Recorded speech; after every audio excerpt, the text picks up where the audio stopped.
is international organization for the elimination of all forms of racial discrimination.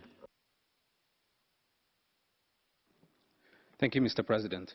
We welcome the report by the expert mechanism on the rights of indigenous peoples and repatriation, and specifically regarding intangible cultural heritage. In this regard, we remind the Council that states carry the primary responsibility for ensuring that indigenous peoples are able to safely exercise their rights and that accountability is established for violations against indigenous human rights defenders. These rights and remedies can only be realized if the serious issue of corporate impunity by transnational corporations, big businesses, and extractive industries is addressed. To this end, there is an urgent need for a UN-binding treaty to regulate TNCs and effective remedies for the victims. Furthermore, access to justice regarding ceremonial objects and human remains can only be realized when indigenous judicial and legal systems are acknowledged and strengthened by governments and international bodies.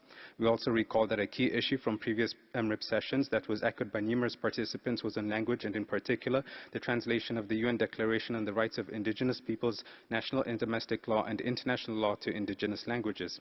In order to increase, promote, and raise awareness of rights of indigenous peoples, the language barriers and other related obstacles and challenges must be overcome in a collaborative manner with indigenous communities. In this regard, we would like to ask the expert mechanism what steps are being taken to ensure strengthened partnership, especially in these challenging moments. In conclusion, EFORD and Geneva International Center for Justice recommends increased promotion of indigenous languages and the adoption of an internationally legally binding treaty to regulate TNCs. I thank you.